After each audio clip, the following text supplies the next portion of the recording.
کسی تنگ دل کا مال نہ کھاؤ، اس کے ہاں کھانا بھی نہ کھاؤ۔ تنگ دل انسان سے بچ کے رہو تو سکون مل جائے گا۔ سخی دل انسان سے ملا کرو، سخی دل سے اگر تم کچھ لے بھی لو تو وہ تمہارے لیے دعا کرے گا۔ جب تک سچے لوگوں کی اکثریت نہیں ہوتی، جمہوری فیصلے غلط ہیں۔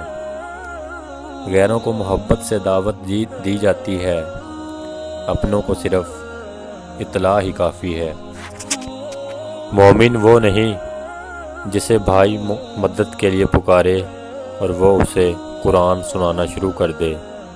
اللہ جن پر مہرباں ہوتا ہے ان کے حوصلے بڑھا دیتا ہے، برداشت بڑھا دیتا ہے اور تکلیفیں کم ہو جاتی ہیں۔ اپنے آپ کو گناہ سے بچاؤ، کہیں ایسا نہ ہو کہ توبہ ہی نصیب نہ ہو۔ دنیا کے عظیم انسان اپنی نیند کو کم کرتے رہے، وہ نیند کو ایک دشمن سمجھتے رہے۔ انہوں نے اس وقت محنت کی جب عالم سو رہا تھا، وہ نیند کو غفلت اور محرومی کا زمانہ کہتے تھے۔ انسان کی محبت کے بغیر خدا کا سجدہ انا کا سجدہ ہے۔ حضرت واصف علی واصف سے کسی نے پوچھا کہ خوشی کسے کہتے ہیں تو آپ نے فرمایا، آیا ہوا غم جب تک رہا تو خوشی کہلاتا ہے، اور جب چلا جائے تو پتہ چلا کہ وہ غم ہی تھا۔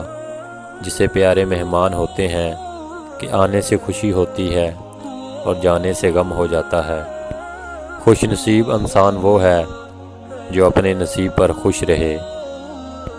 اگر آپ آج سے شکر ادا کرنا شروع کر دیں تو سمجھ لیں آج سے ہی حالات بہتر ہونا شروع ہو جائیں گے۔